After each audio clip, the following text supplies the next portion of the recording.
And we're live. Here we are with the inimitable Jeff Berlin. So just in case anybody doesn't know who Jeff Berlin is, even though, you know, I'm pretty sure most of you do, living legend, you know, one of the best to ever pick up the bass. And yeah, so like I say, big honor to have you here. It's a pleasure. So how this came about, just in case anybody doesn't know, Jeff has got quite a social media presence, let's say, on things like Facebook and that. And we were having a little bit of a, well, he was having a little bit of a, let's say, a rant on Facebook about something. And so I decided to just, you know, make a comment. And there was something that hit me at the time. And even though I was taking, well, I wasn't taking an opposing stance at all. I just wanted clarification on a certain point that you'd made. And you clarified that. And I had this moment of, I never realized that that's what you meant by this certain thing. And something hit me at that point. I thought, possibly some of the things that you say sometimes that might be seen as controversial can often be just people misreading things or coming at things from a different angle. And I think that's sometimes, I mean, not always, but I think that's sometimes where these, you know, differences of opinion come from. So that's when I came up with the idea of possibly having an interview with you and clarifying a few of these things. So I'm going to put a few things to you, and I'm going to, like I just said before this, I'm going to try and play a little bit of devil's advocate, but I'll go straight in with all this stuff, because I mean, normally in a lot of interviews, people will start asking about your background and stuff, but I don't think we even do any of that stuff. But one of the main things that you talk about in terms of bass education, you have a very, let's say, strict breakdown, difference, or you make a difference between self-taught and, let's say, would you say academic training is the way that you would describe it? So sure, just give a description of your viewpoints on that, and I'll try and give you something back. Okay, that's a great beginning. Hi to everybody watching in. Please chime in. I don't know if they can contribute thoughts, but everybody's invited. I'm for transparency, and transparency is actually a very, very recent thing for me, whereby if I can comment in critical terms of bass education, because I think it's letting people down, then people can do the same with me. It seems fair. So to be transparent, I would invite anyone, and have invited anybody now, to literally have at me in regards to my views, because it's reasonable if I do the same, you know, to people who are teaching. So the thing about, and I'll answer your question in a second, about it is that you can have opposing points of view, and I can offer critical comments and not criticize you as a man. Mark says that wearing black shirts is a good thing, and black shirts will cause your skin to chafe, and shirts will clash with the blonde hair color if you have it, and so people that wear black shirts should know this. Essentially, that's all. That's funny because I'm wearing one too. Yeah. So essentially, that's what I'm saying. In the bass community, that's akin to a slap in the face and an insult to you as a man. It's an odd thing how some of us cannot separate a critical comment based on a point of view or a point of function from literally saying Mark is a big banana-headed guy from England, or Jeff is a such and such. It's not easy for people to do. So I'm up by offering thoughts at this particular time where I say things fairly straight, because I'm very rare. I might be the only guy like me in bass, and I'm not better than anybody else. I'm not a better bass player than anybody else. I have no privileges or should be regarded more than anybody else. But what I do have is that, referring to, let's say, Victor Wooten's learning by ear, I was raised in classical music almost since infancy up until 5, where I was literally steeped in that music. Then I was a seriously trained violinist for 10 years. And then I got into the greatest jazz studies with the greatest teachers for a long time. So that gives me a particular overview that's unique simply due to training. But at the same time, you, Mark, personally know things way better than I do. I don't know about that, Jeff, but carry on. I'm certain of it. And everybody, let's say, tuning in knows things way better than I do. But the difference between some of us is I'm not going to be offended if somebody tells me that. In the bass world, by my saying that I may be unique in the fact of my training, will instantly run people to a computer to tell me off. And the funny thing is, it doesn't mean a thing to me. I kind of consider the source and also recognize, for the most part, people are very nice. I think perhaps they're led by a code of conduct in the bass community that sort of requires this sort of response, because I've had people that have been angry with me who have never read a note or a thing that I've said. So I know when a little bit of hysteria is on the case. It doesn't mean anything to me because there is a good group of people that understand, and I'm chipping my way for the sake of music education. That's my nutshell introduction. Is it okay? Yeah. I mean, I think also, I mean, that's... I didn't answer your question, by the way, but I'll get to that in a second. I think social media isn't always that kind to people in that regard. I mean, it's a symptom of that whole thing. I mean, people gang up on people, and like you say, people see things as an attack on them. You know, like you say, as a man or whatever, just as a person. And we live in those times when people just get triggered by things, and you know, we all know about all that, from politics down to, you know, whatever.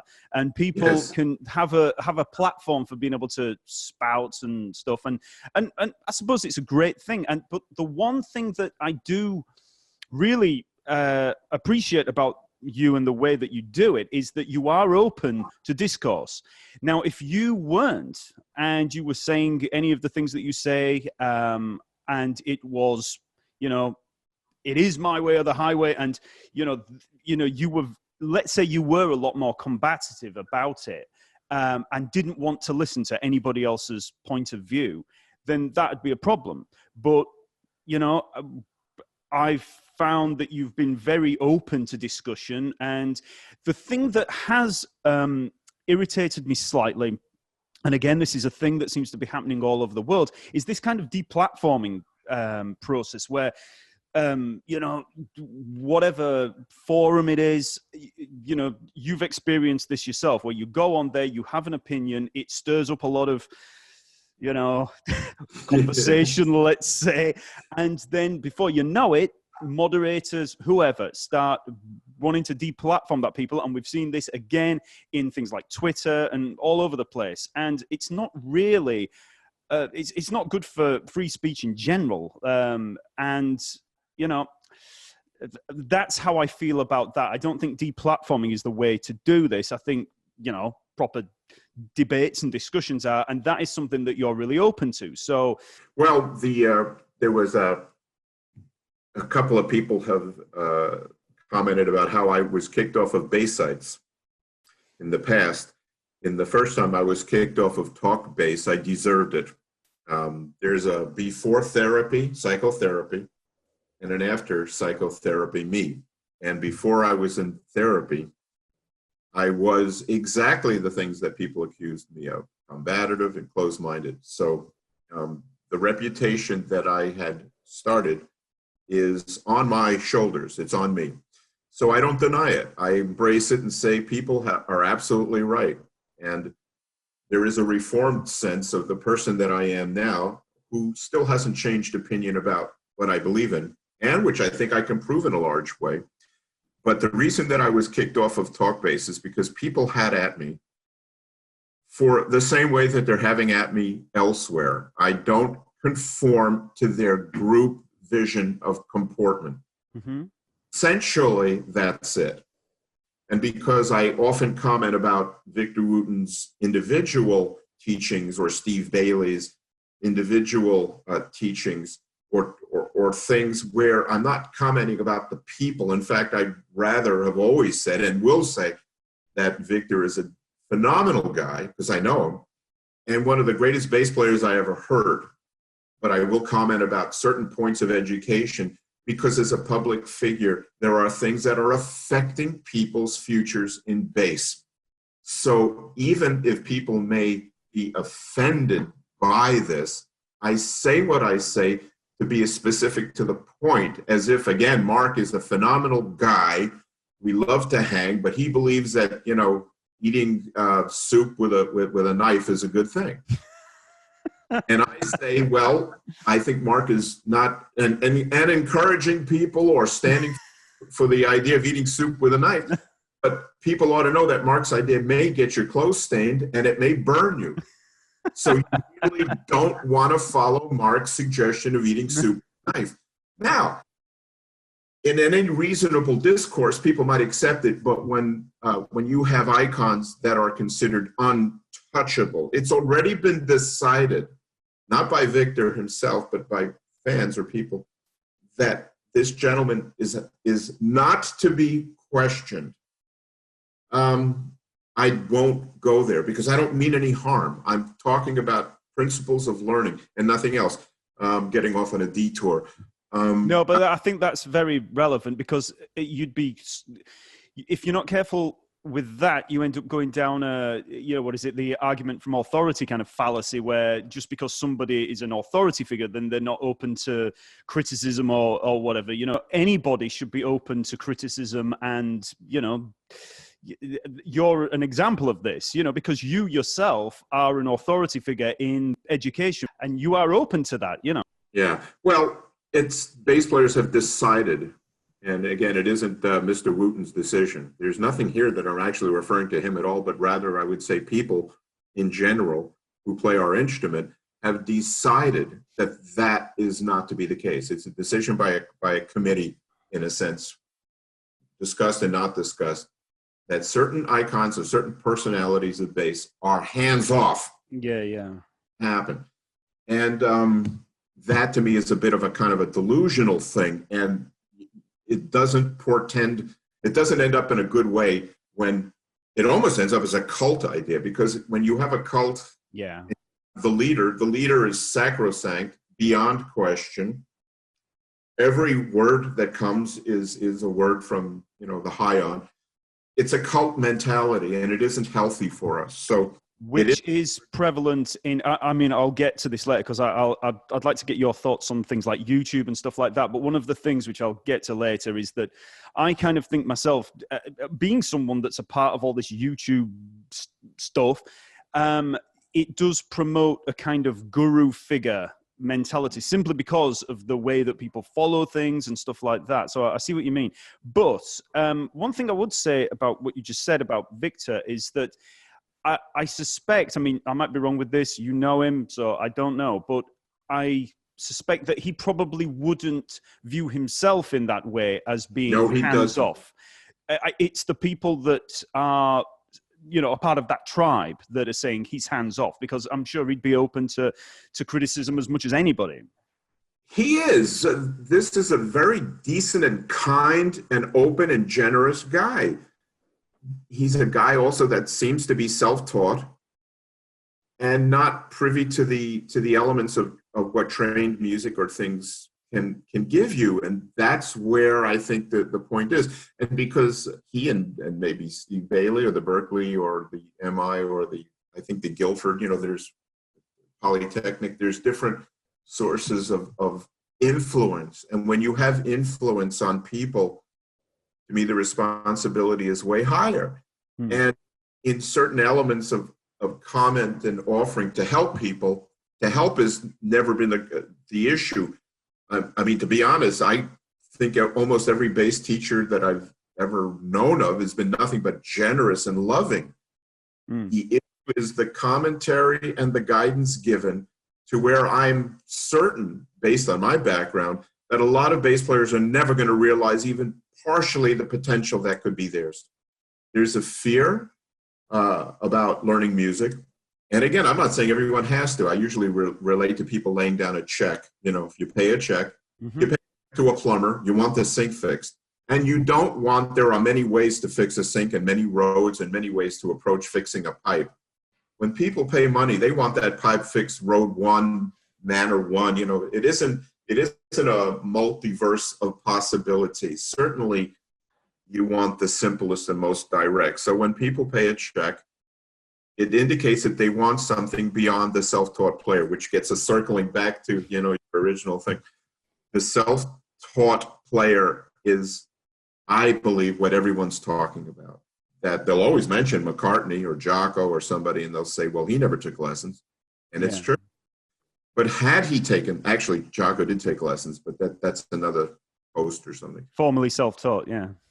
Formerly self-taught. He's it's a lovely quote because he's a self-taught bass player, but he's also a guy trained in academic principles, literally as they are taught in other schools by Charlie Brent. Taught him on a bus and taught him in places, but it was a classroom and teaching. But just on that subject there about the self-taught thing, would you not say that pretty much all of us, like all musicians pretty much, are self-taught anyway? I mean, there's a certain amount of kind of whatever you'd call it, autodidactivity to all of that, in that even though you might be at, let's say, you know, any university, college of music, wherever, there's going to still be an element of self-teaching that goes on. You know, you'll go to a lecture, you'll go to whatever, but then the real work comes from the fact that you then, you know, kind of, I know that it's not teaching yourself. I know where you're coming from with that, but there is a certain amount of self-investment, motivation, self-interpretation.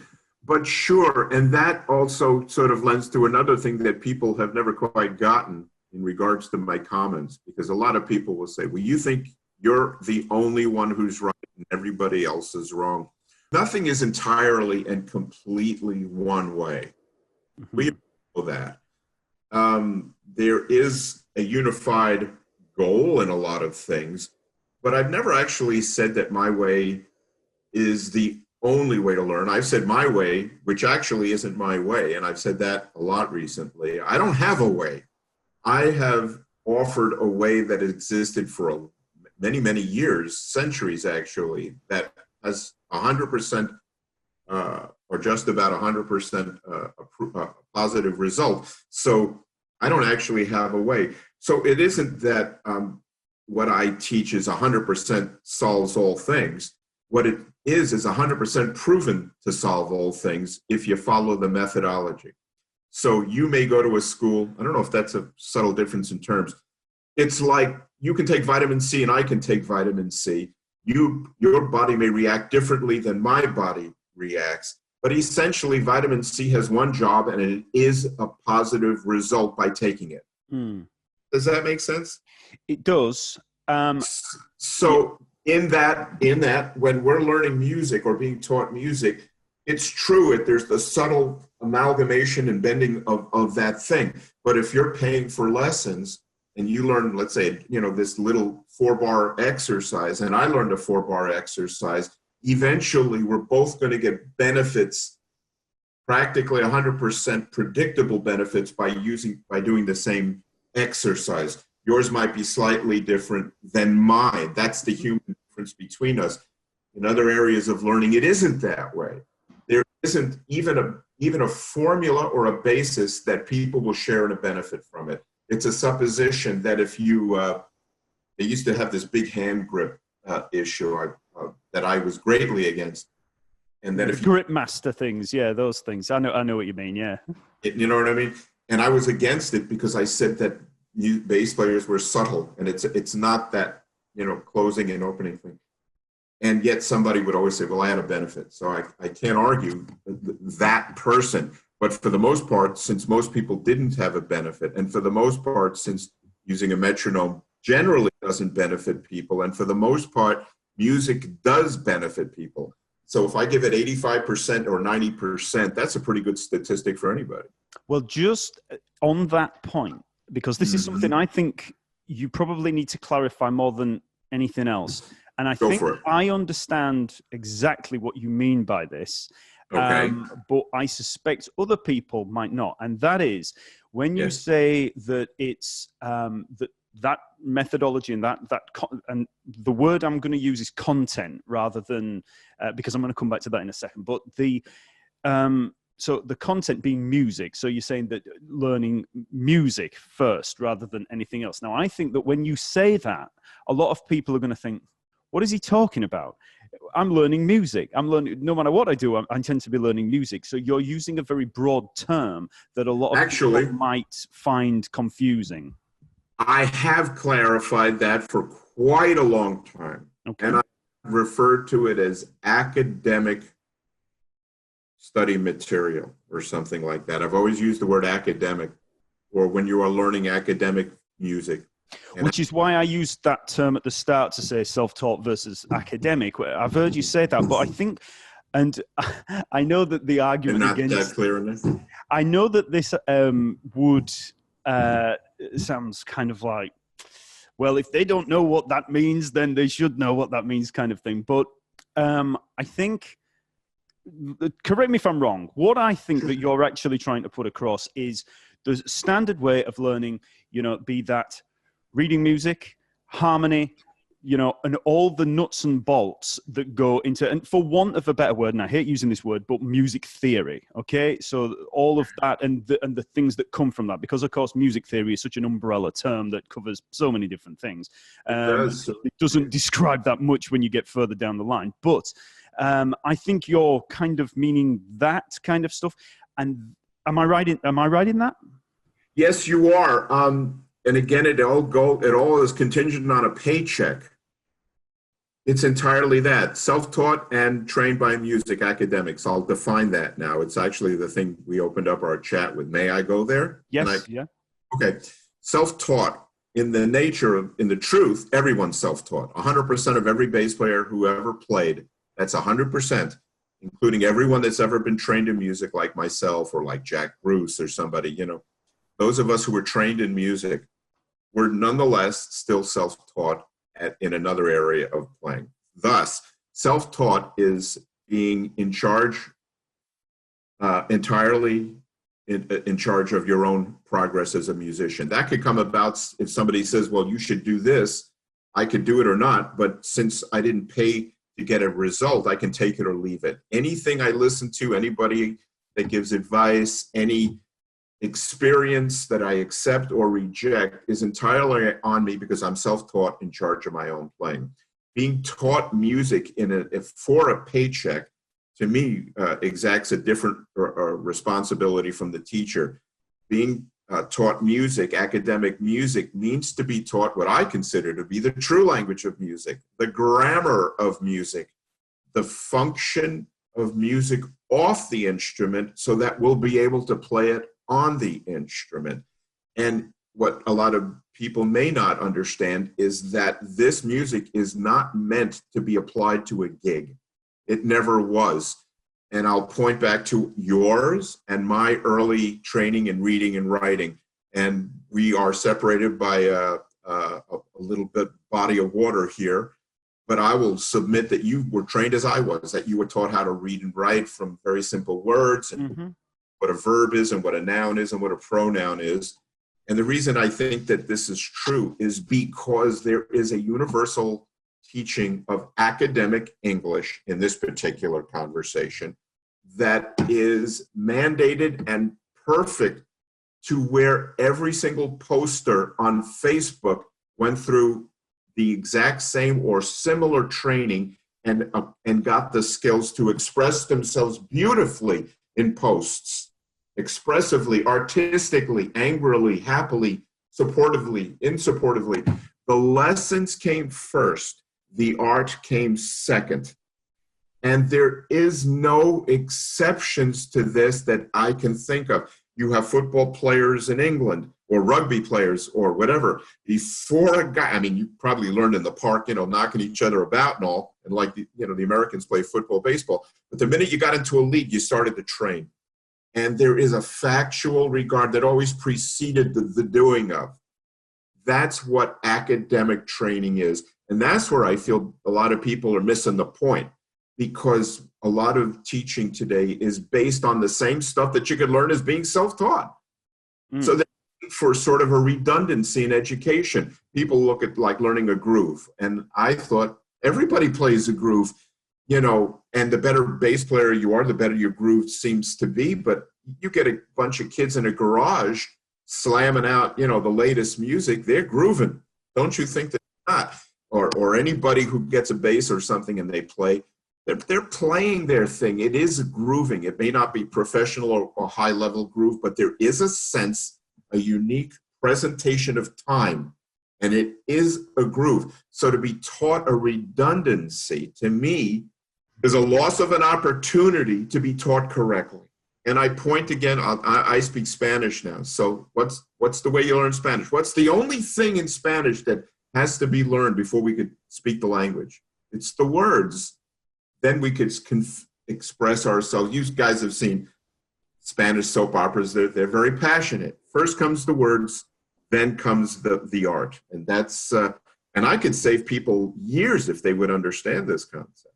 Now, I completely agree with you. And this is where I think some of the confusion lies for people that hear your words, you know, as you're saying this. Because I think the people that are arguing with you about this are coming at it from a different perspective, but don't realize it.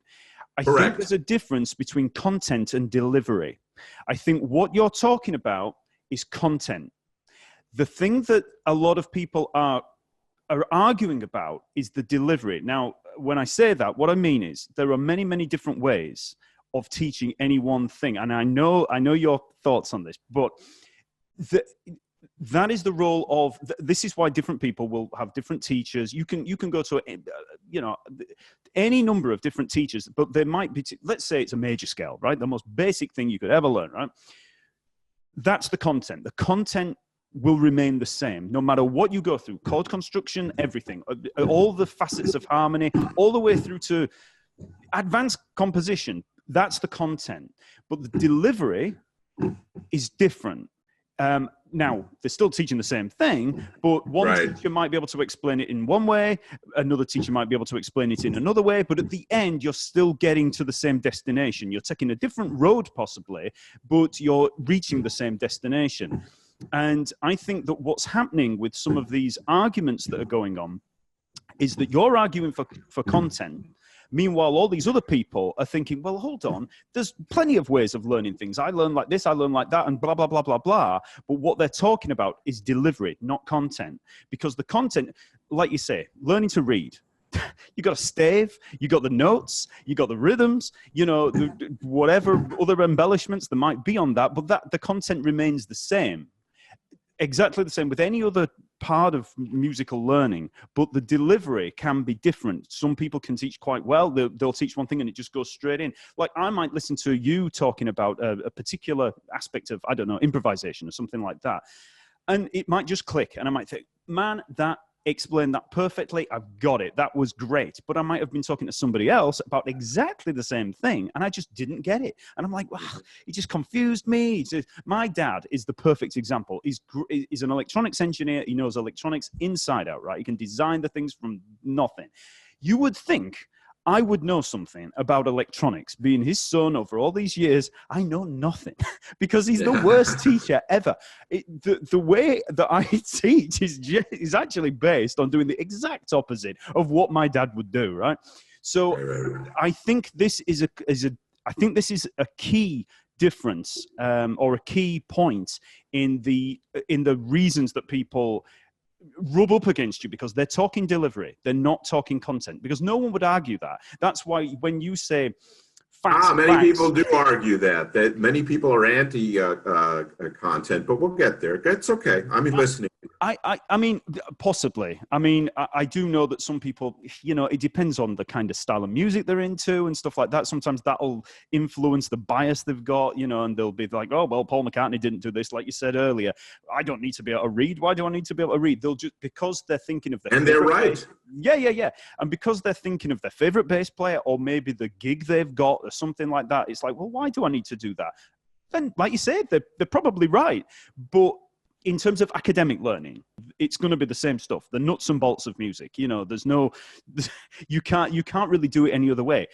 But this is something that one of the reasons that I put a comment on the Facebook forum when you were talking the other day, because I was a bit confused, because when you said that, and like I say, I agree completely and I understand where you're coming from, but I couldn't understand which academic institutions would be doing that, because like myself, I went through the standard, you know, music education, went through degree, blah, blah, blah. And all of that in there, I would say that my bass lessons were such a tiny, tiny part of it. I didn't go there to learn bass. I went there to learn music, which again is one of the things that you would say. Learned harmony, composition, arranging, history, all of that stuff, just immersed in all of that. And I assumed that that was the same for all institutions. I mean, all the ones that I've been to, it seemed to be the same.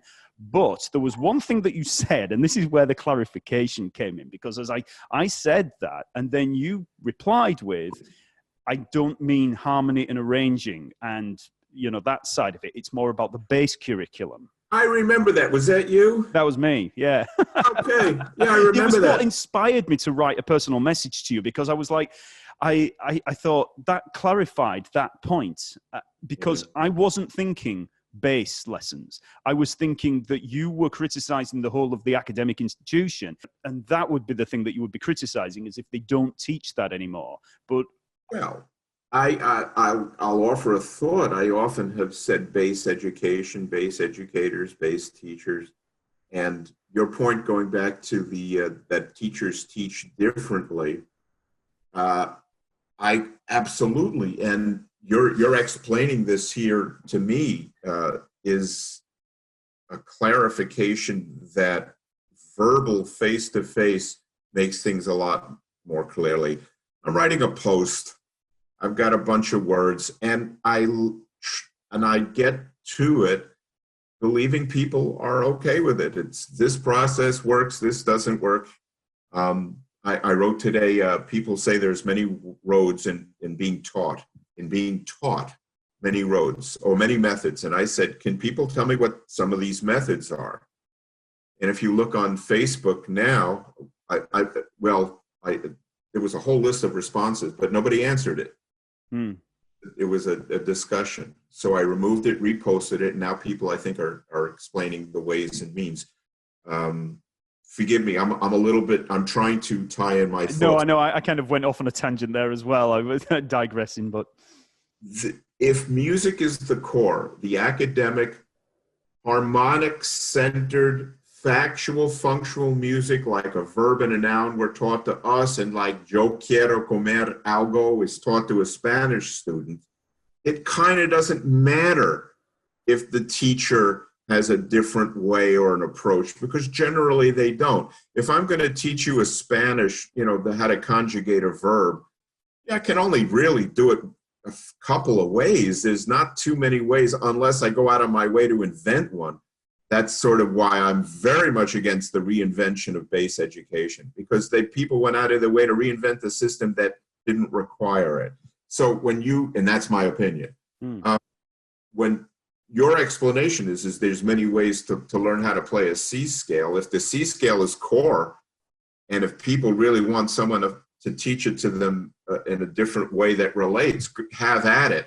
I never had that experience, and frankly, I don't remember anybody that ever did. I think it was a basic example in the C scale, obviously, but it's a good one. It's a good one. I think it's a little bit like, especially if you were learning science or something like that. Again, it's very nuts and bolts. You're going to be learning the exact same content, but different teachers have got to, it's down to personality, I think. I think it's more that some people will just take to the way that one person explains something, because But it's all I'm in the, gonna it's in the interrupt you. subtleties of it. The personality is, the sensitivity to personality is a new concept of this time. There had been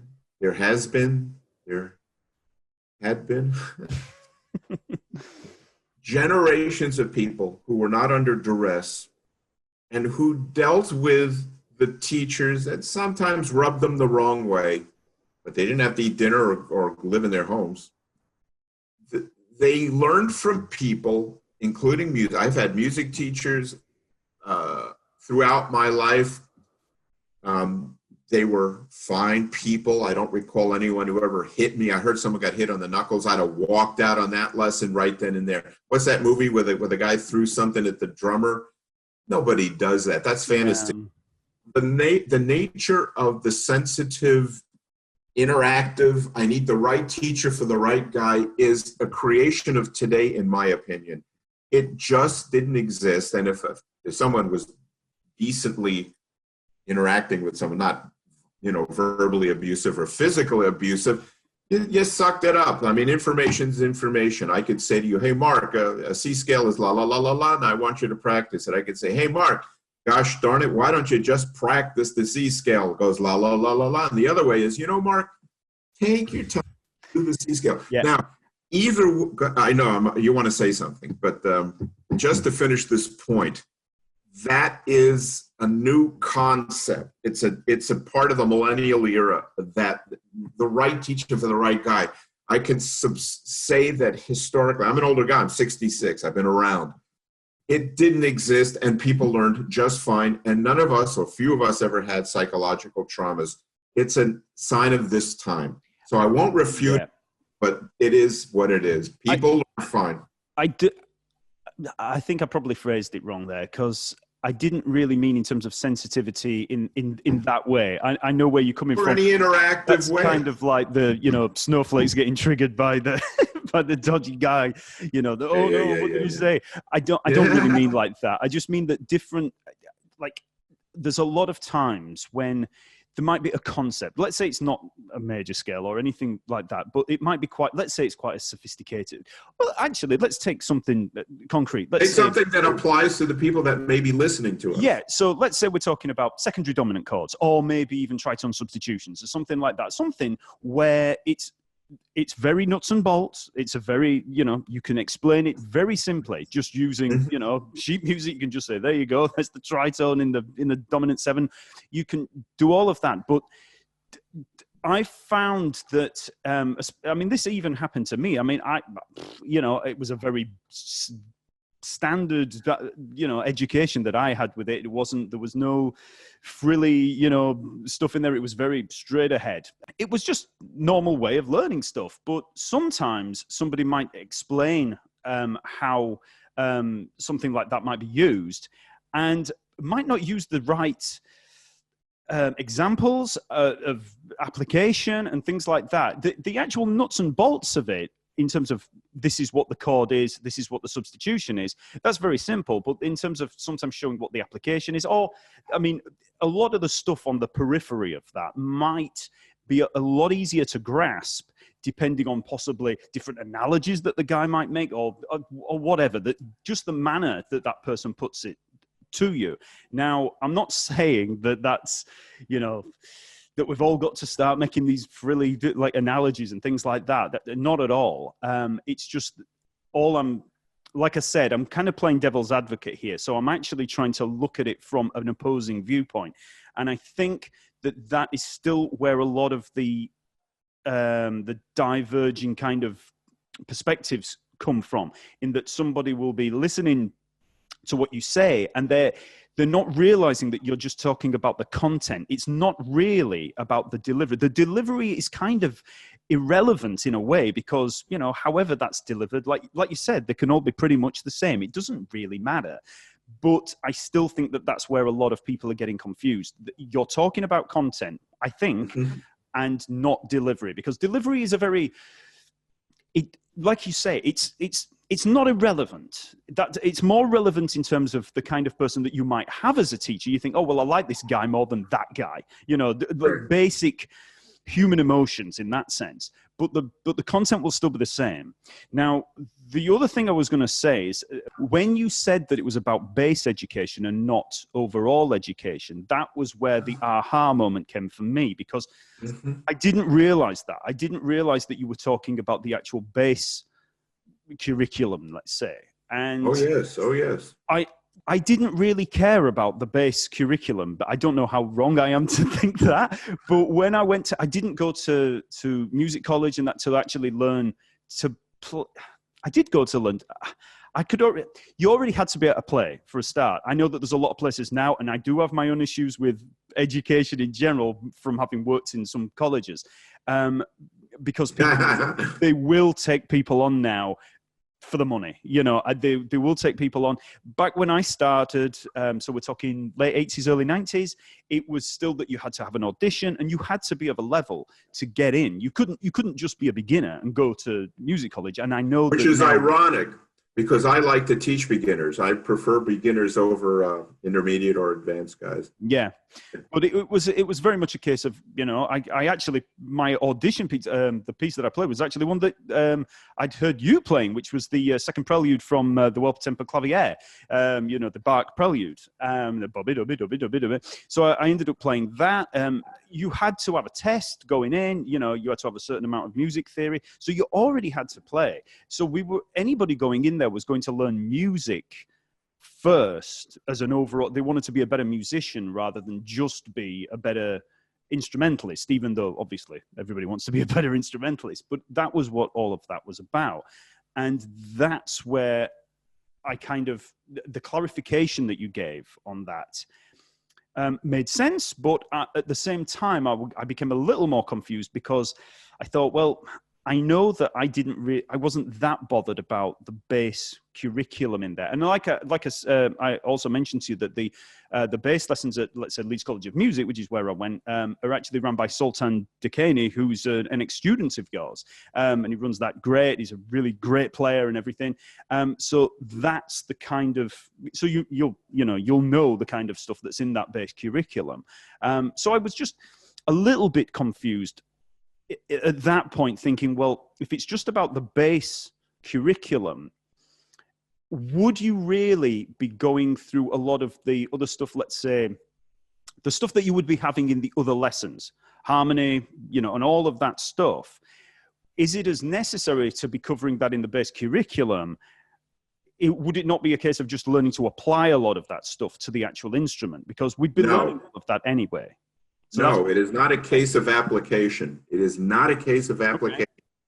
Application, again, I'll go back to learning how to read and write, and pretty well say to you or anybody listening, is that none of us has ever really applied a verb to our conversation. Mm-hmm.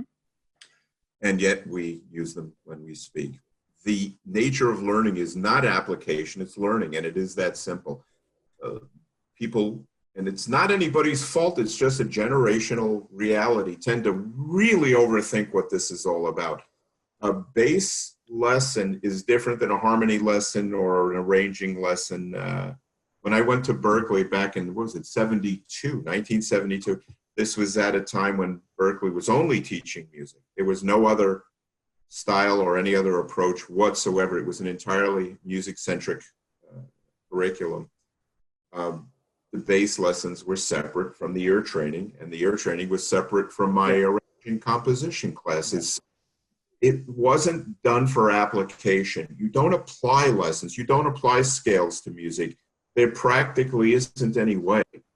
It's the learning. It's why we learn stuff in elementary school and learn stuff in high school that got us to develop our brains to be cognitive thinkers, thinking outside the box. It's a training of the mind, and music is being trained to stimulate the mind in the language of music. Where I see a problem is that bass players tend to look at training as applicable to the gig or applicable to their art. And it isn't, and it never was meant to be. Training is to get us to relate to an idea of music and see it, understand it, and get our hands to represent it through, through this instrument. And it's, if people followed and simplified that what learning is about, everybody get better. Everybody. What's today? We're in April. May, people would be playing better in May. I've had guys, old guys like me, they'll say, oh, I wish I listened to you earlier. Now I got young guys that are going to be writing me if I'm alive in 20 years, and they're going to be saying, oh, I wish I listened to you earlier, because there's a misconception about what learning is. It isn't about the gig. It isn't about expressing your heart. It isn't about your art. It's about 1, 2, 3, 4, 5, 4, 3, 2, 1. And the mechanical element, once it's done, doesn't cross over to the fact that you could jam, rock out, play, and do anything else you want anyway. So actually not removed anything in your musical life. You've added to it, and not only added to it, but added to it where the lesson will be for life. But when you get guys that are sort of into groove, or learning about groove, or learning how to avoid the learning of music for a new concept of learning music, which makes no sense, since the concept of learning music isn't applicable to art. It never was. And I don't know if I'm being clear here, but my objection is the deviation from a simple thing. Go down the street, make a left turn, there's a store there. Go get a loaf of bread, come out the door, walk back and bring it in. Now, there's many roads to this store. You can take a bus to Pittsburgh, take a flight to London, catch a train to Calais, catch a flight from, go back to Kennedy, take another flight and then a taxi to the store, get the bread and go home. And that, to me, is sort of the confusion that bass players may have, is that the assumption that there's many roads and many possibilities. And if I don't like this teacher who I don't relate to or can't understand, I'll go to another guy. I've had guys told me they've had, like, one guy wrote he had 20, 25 bass teachers. And I said, that's funny. Beethoven in his life had 7 music teachers, or 8. In his life, George Gershwin, he had a couple of teachers and then found one that was especially excellent. And George Gershwin became what he became through studies from one guy, when he found him later, in a New York tenement apartment. The focus here isn't on. I'm done. I ran that strike. Well, there was like a lot of things coming to me as you were saying that. Yeah. Now, do you see? That's where I become a little bit confused. Not confused, but almost like slightly critical of it, because I'm thinking, do colleges and universities do this? Because I didn't think that. I mean, things might have changed. I certainly know that wasn't the case necessarily when I was there, but when you say that it's now become non-music, they're not teaching the all the aspects of music. Is that true? I mean, you said that Berkeley, back when you were there, it was music only, and now it's not. What is the difference now? Because, obviously, I'm not been to Berkeley, but would you be able to, expand on that? Well, it's difficult that I would talk about one school and over another, but when I said it was only music, what it wasn't at that time was bass studies in many styles. It wasn't slap lessons or. But do they do slap lessons and style lessons? Well, I guess you can do anything. You can sell anything. One can organize anything and sell it. The point might be better to recognize that 100% of all slappers are self-taught, or 98%. I have to, I guess, accommodate, whatever. Let's say the absolute overwhelming statistic of slappers are that they're self-taught, including the people that teach it. What this shows me is that the method of learning this style is proven. Now, some people say, well, if you go to a teacher, you can get there more quickly. And my first gut response is, what's the rush? What is this need to hurry up? I knew you'd say that.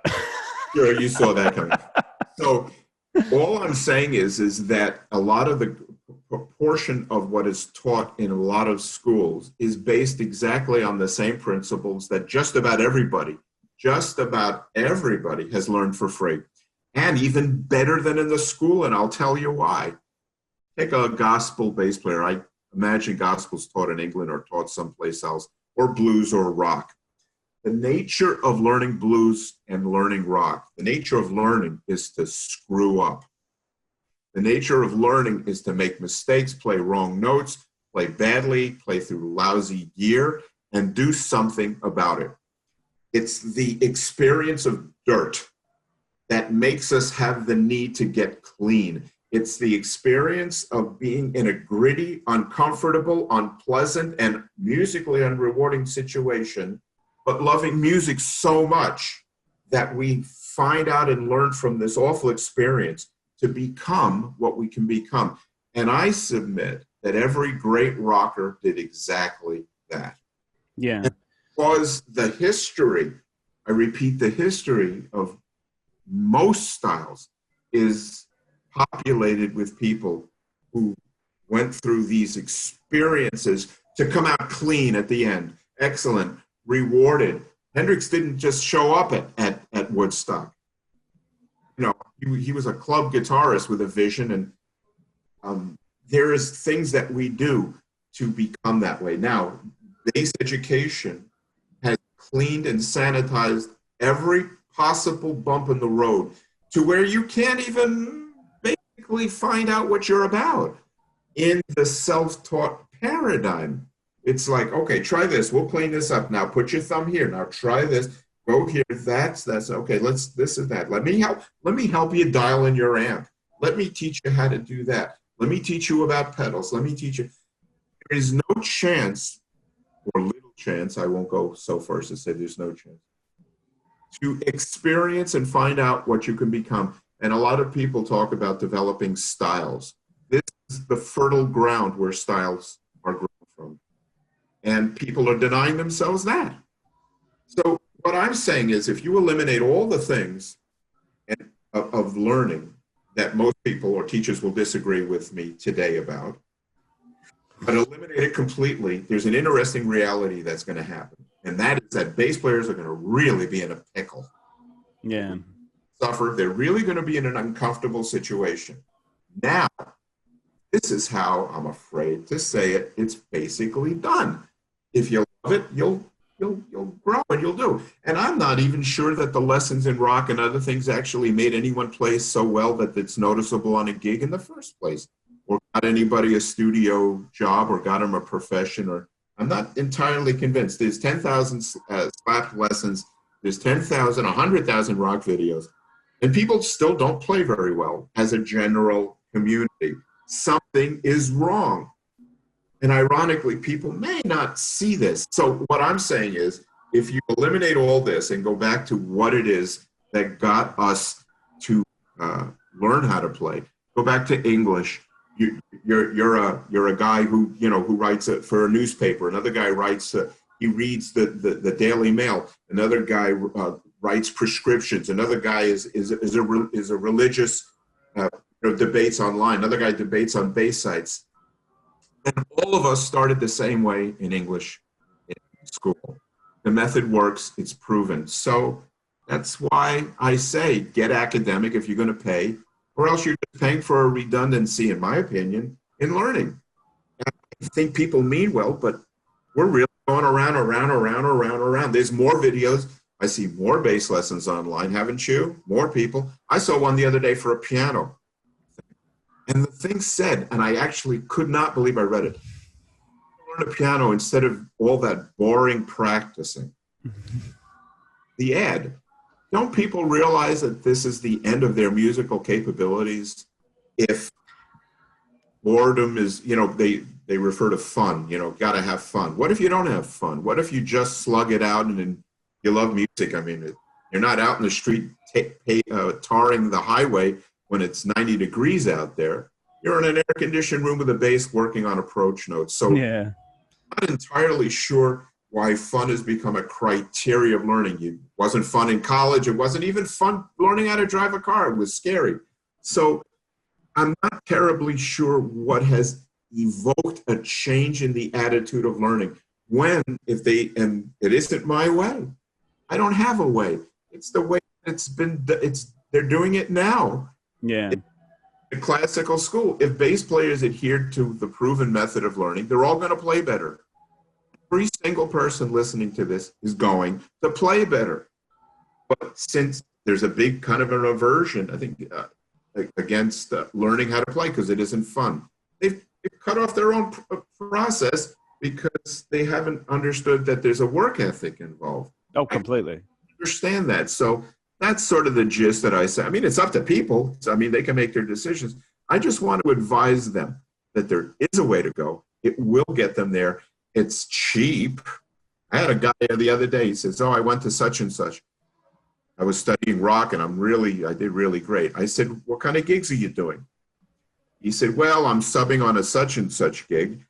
And I remember this. And then I play these gigs with these guys in these clubs.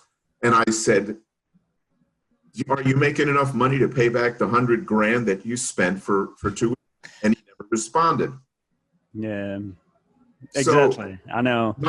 My thing is, I mean no harm and I mean no cruelty. I'm just, and people don't have to listen to me, but I'm not doing this in order to cause any trouble, but to advise people that there's some suspicious things going on, in my opinion, and people ought to be alert for it.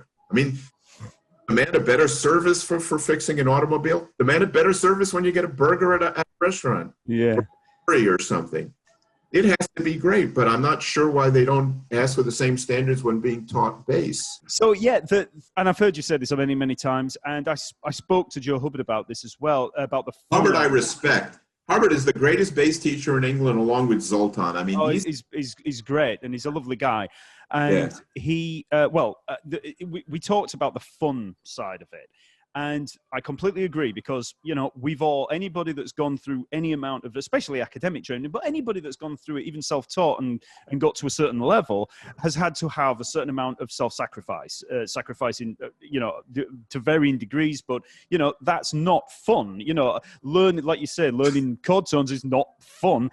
Going to college isn't fun. No, but there is an element to this that I would say, rather than fun, I think it's the wrong word. I think there can be an enjoyment in all of that. I enjoy the process of furthering myself and learning, random weird music theory, let's say, or whatever. There's, there's a whole load of things, but you have to enjoy that, otherwise you will give in. There has to be an enjoyment. You have to enjoy the goal.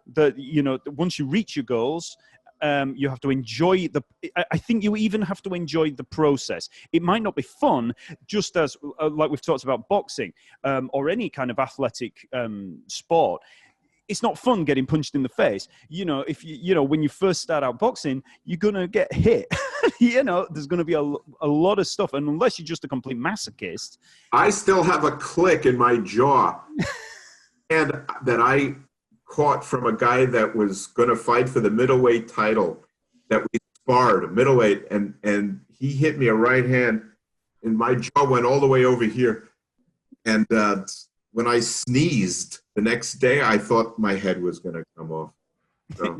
Well, my nose does that. Does it? So there's a lot of self-sacrifice that goes on, be it, physical, whatever, but you can still enjoy the process. Like I think if you were to ask any boxer or any mixed martial arts or whatever it is, athletes, they will still enjoy it, even though it's painful, it's horrible, but they enjoy it. There is a certain amount of masochism, I think, in that. I think anybody that gets to a certain level with music or any athletic endeavors, there has to be a certain level of masochism in there that you're actually, enjoying, because otherwise you would just give in. And let's face it, there are plenty of people that start playing an instrument like bass within a few months. It's too hard. And I've had students where, you know, if somebody comes to me, like you were saying about if they're going to pay to do it, like let's say it's on a Skype lesson or something like that these days. Yeah. Try teaching them things. I'm not going to dumb down the lessons just because of what that person wants to learn. You're going to learn read. I'm going to teach you how to read. These are things that you won't get elsewhere. You're going to learn how to read. You're going to learn about randomastic, you know, you're going to learn from the bottom up in terms of harmony, all that stuff, ear training, stuff that you can't get anywhere else, because otherwise, what's the point in having a lesson? What's the point in paying for the lesson? You could get most of, like you say, about slapping and things like that. I mean, I've got my own slapping course, but I do know there's plenty of things that you can do online. You can see, and that gets me to the thing with the slap course, because I was going to say that, you know, like, for instance, I do have a slap bass course. I've also got sight reading courses and all that kind of stuff. But the slap course, in no way is it trying to further anybody's musicianship in an overall way. You know, I would never dream of saying that you do this slap course and you're going to become a better all-round musician. It is very much in the sense of, if you want to learn about a random aspect about fixing a car's engine or something like that, or whatever it is, your toilet's broken. You think, oh man, how do I get under there and fix this and stuff? I might go on YouTube and look at it and I'm like, oh man, that's how that happened. Tips, things like that, just because you enjoy that kind of thing. I mean, I agree. A lot of people just love watching the geeks, nerds for a particular subject. They love just watching stuff. I do. I'll just look at something. I'll watch whatever it is. I like, you know, scientific things, astronomy things, and I'll just sit and watch them, even if I'm not learning. It doesn't matter. You know what I like? Well, I like watching, which I recently got into, the machines that go like this. Yeah. And chew up cars. Yeah. There you go. Chew up cars. I get a kick out of a car kind of disappearing into this and the sound it makes. And they do it they have these big metal barrels and they put them in and the barrels just collapse and are down. Bowling balls, I saw one, and bowling pins, man. So yeah, I'm like you. There's no end to what people might think with that. Now, in terms of the slap thing, like I particularly found, I was self-taught in that sense to some extent, but I do remember watching one of Stu Ham's videos, his slap, pop, and tap for bass that he did for Hot Licks back in the early 90s. And I was having a problem trying to get that down, and no matter what I did, I just couldn't seem to get it right. I watched that, and it opened up a whole avenue of things. And I was like, man, that was money well spent for me, because it opened up a lot of stuff that I would have never have been able to do. Now, conversely, when you were doing bass player columns at the time, you used to have that one at the back of the magazine, and it was always like a bit of a kind of almost like a opinion part that you used to do.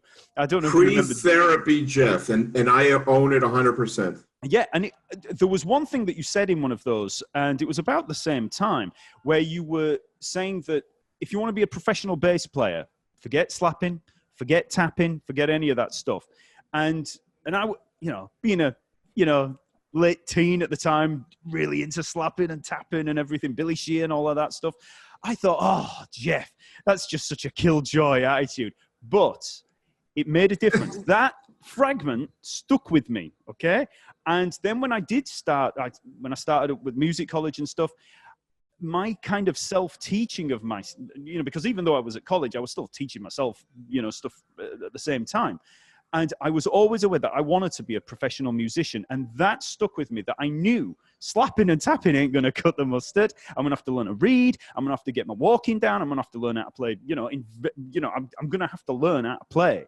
And it made a massive difference. And I always say that. I say, look, if you're just spending time doing all this technical stuff, yeah, you might be able to do a fancy YouTube video, but you ain't going to be able to take any gig that you want on a professional level. Well, I'll jump in here. And people as self-taught bass players have the right and are encouraged to do whatever they want. And that sort of needs to be said. So whether they will or won't use it, whether they can or can't gig, the self-taught bassist, the one in charge, has no limits, no suggestions that unsolicited unless they want it. Free and are allowed to completely do anything at any time and in any way under any circumstance to learn how to play with no criticism about it from me. I just to repeat, and I apologize if I am, if you pay a check, if one pays a check for a service, the whole game changes, in my opinion. And I don't equate having a good time and being in an environment. Some people say, well, I went to this thing and oh, what a great time. And I hung out and everyone was playing and jamming and we were all having a wonderful time and it was just so great. And for some time before I would say, so what did you learn? Are you playing better? And a couple of guys just disappeared. I mean, they wouldn't answer me. That is the only criteria I'm focused on. Because if you pay a check, you have to play better or get the tool, not play better because you won't in a couple of days. You have to get the tools to improve your playing. And I said that I could provide 4 bars of music that could take 6 months of tuition time out of a musician's life.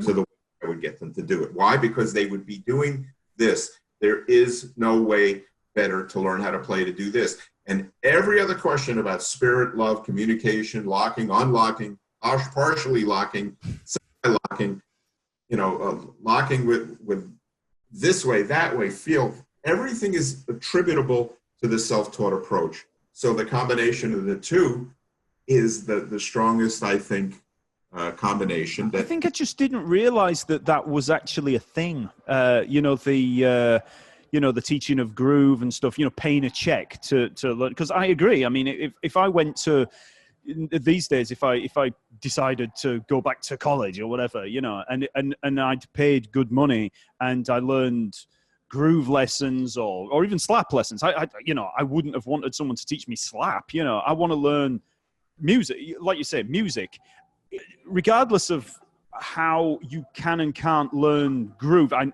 know, you've demonstrated it before about all the time feel how we have an innate sense of time anyway. But, there are certain things that people can give you tips on and, to do with, certain stylistic things. Like you've even mentioned it in your own lessons that some of I've seen online where you might talk about a particular, like a two feel or something like that, just random stuff like that, just basic little tips. Like if you're going to be doing that, if you're going to be playing in a Latin band or something like that, just basics of even bossa novas, basic samba, stuff like that. Now, again, I wouldn't really want to pay for that information because that information is pretty readily available no matter, and the best way to do that is to immerse yourself in the music, get some records and actually start jamming along, get in a band, do it, that's the best way to do it, obviously.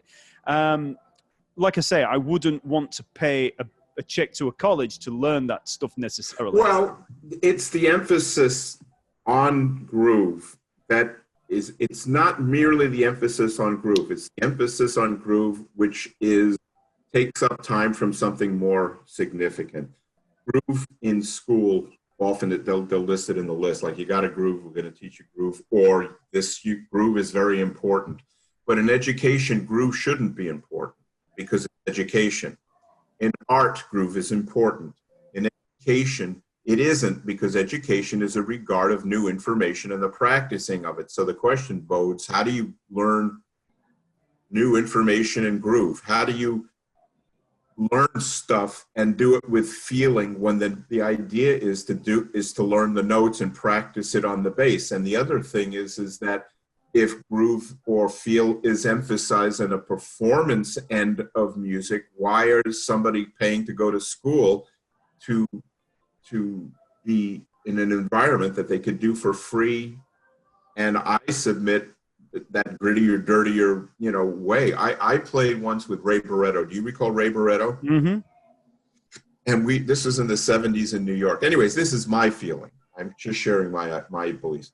I played with Ray Barretto, and I was a white kid playing in a salsa band with Puerto Rican guys. And because I had technique, so Ray was impressed and got me the gig.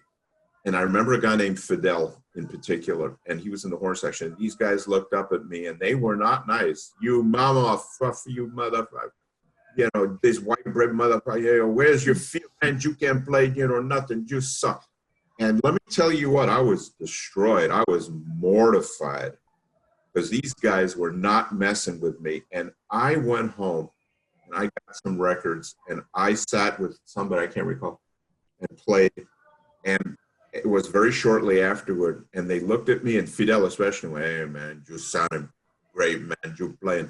because I had that ability to, one, not fold under the criticism. The point being is that although it isn't necessary to meet a guy like Fidel to kick you in the ass in order to get you going, there was a truth there, and there was a lesson element there that fortunately, it's like the Kenny Clark story when he threw the cymbal in front of Charlie. Charlie went home and practiced. And there is a reality in the doing of that you're never going to find in the teaching of. And that's why one reason why you can't teach that. Concerned. You can't teach that. And I keep saying, like, if I ever do a live stream or something, you know, on YouTube, I'm like, I'm always saying, look, there's going to be a lot of stuff that when you get on the bandstand and you're going to be playing, especially if you're playing with guys that are a lot better than you, a lot more experienced than you, you're going to go through the grinder with that stuff. You know, if you come in and start making mistakes, it's going to make you a better player. You know, even if you get the sack, whatever, it's that kind of stuff that gets you, that improves you. But you've got to be thick-skinned. And if you're not thick-skinned enough, you'll just give in. I mean, that was that example that you just gave with the Latin bands. A lot of people these days would probably, and a lot of people then would probably just think, this is too much for me, you know. But I think that developing a thick skin is absolutely essential, because and also being able to get through those things. You learn so much under pressure. Like I've learned, like all the stuff to do with reading, I didn't really learn to read properly until I was gigging reading. You know, when you're reading on a gig, it's a completely different pressure to when you're just reading in a practice room, or, you know, just in a rehearsal room. Reading on stage, you know, sight reading on stage is infinitely harder, but in a really weird way, because it's the other pressures, it's the other stuff. It's not the notes and that are going to be, you should be able to read already if you get a gig reading, but that doesn't mean that it's going to be plain sailing, does it? You know what I mean? There's going to be so many other things that can be a problem.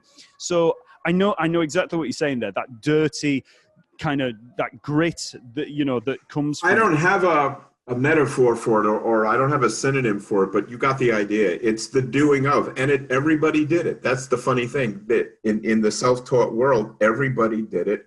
And for the most part, everyone survived the experience. And for the most part, everybody got better from it. Yeah.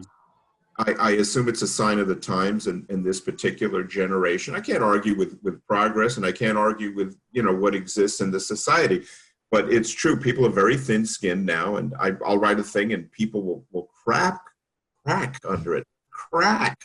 They'll fall. I said, wait a minute. All I just said is that things will get better if you practice this, and if you don't, you might find you're not going to get the benefits. And I mean, I'm careful with my words. I'm not a hard guy in the way I say things. I say in my opinion, or in my view, and this, you know, if I can do this, I will. But people can't take it, and there isn't any offense here. It's that I'm in the face of an overwhelming majority of people that haven't, like, I'm going back to the beginning again, that don't have, for whatever reason, that particular background to understand where I'm coming from. But other guys that have the backgrounds that I have, they don't bat an eye about what I say. No.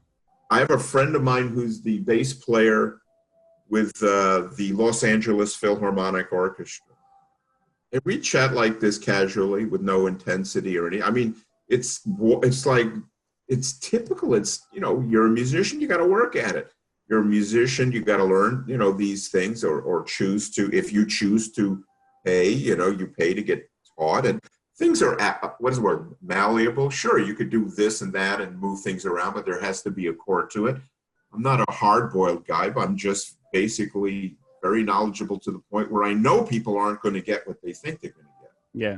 And by my saying that, well, who the hell is this Jeff Berlin by saying so?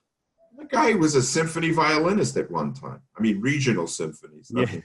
But I think a lot of people will actually, because, I mean, you say that, you know, who am I kind of thing, but I think that's one of the reasons people take it to heart sometimes more than they should, is because it is Jeff Berlin saying it. So it is coming from that position where you think, oh, you know, and why people might rub up against it, because they know that what you're saying is coming from that position of, experience and all of that. And if it doesn't tally with their worldview or their experience of everything, that's where that rub up comes. And I'm not saying that. And I understand. I understand, and I don't blame them, and I think that they're right. So here I would say I invite people to consider these things and make decisions that are best for you. I think things can work out for everybody if they do certain principles that are so proven, so simple. And it just takes us, I mean, I'll use an Americanism. It takes, people have to grow a pair. Yeah. You have to sit down and say, this is what I'll do for 30 minutes to 40 minutes a day. As if in all the college we've experienced and in all of the getting up and going to work and taking care of the family and raising our children and paying our bills and in all that we've done and do, that suddenly we lose our adult capability to exercise a work ethic for something that we chose. Yeah. This blows my mind. I mean, I'll choose this. I love it, but I'm not going to work for it or work in a way that will benefit me. And I invite people to reconsider this. It's really going to benefit people way better. And I'll tell people other things. You're going to save a lot of money this way. Or you're going to save money. Well, I think you have clarified a lot of stuff. I mean, I'll wrap it up in a second. But there was one last thing I just wanted to ask you, because and I don't see you talk about this very often. I have heard you mention it before in an interview I've got written in a book somewhere back there.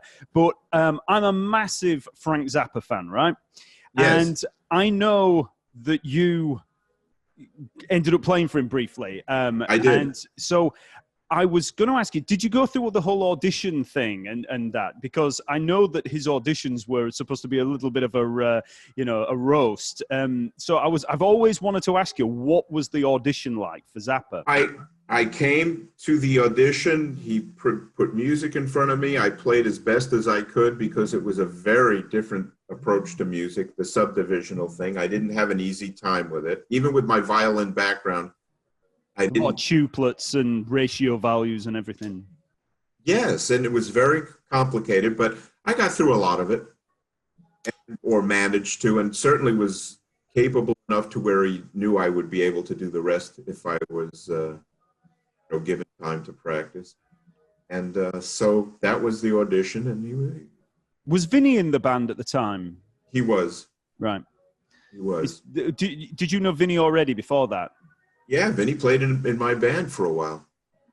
Yeah, because I knew that you had a connection with Vinny. It was just that because I was trying to put the years together for the Zappa thing, and I thought, did he know Vinny before that, or did he meet Vinny on the gig?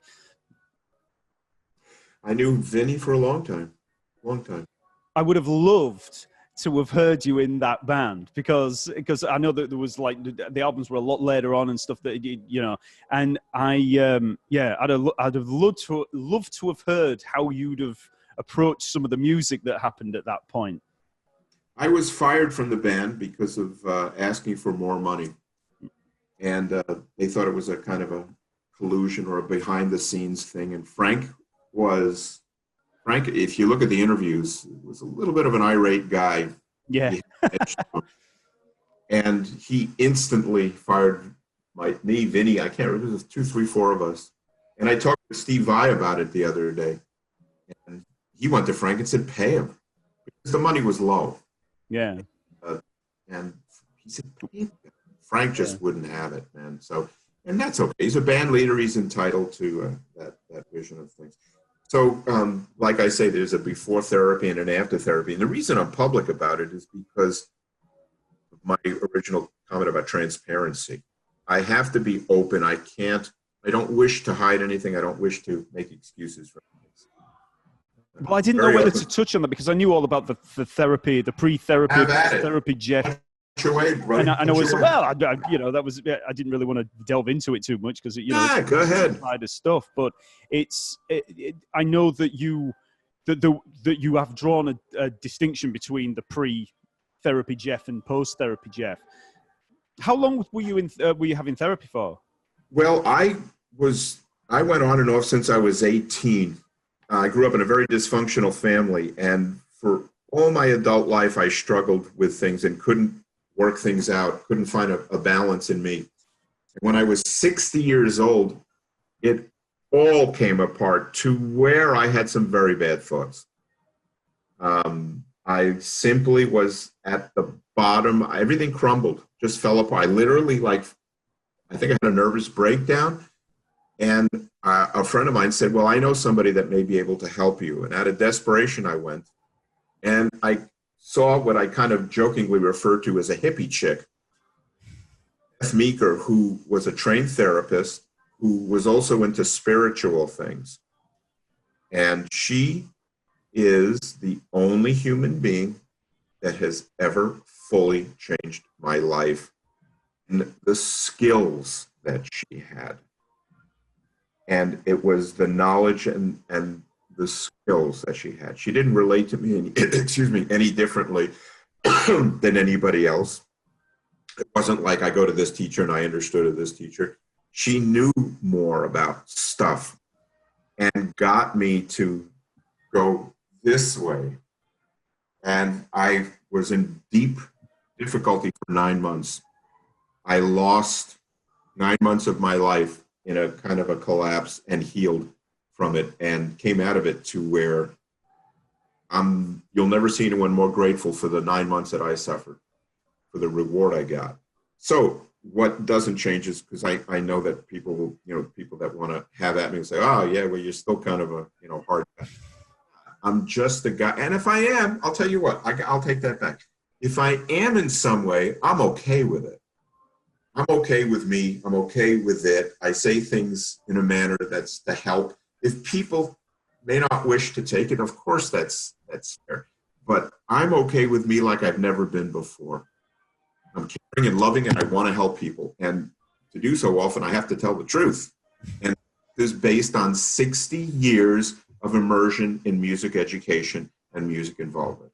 And that's why I say maybe, I'm not better than anyone else, but who, I wonder, out in our community has my background?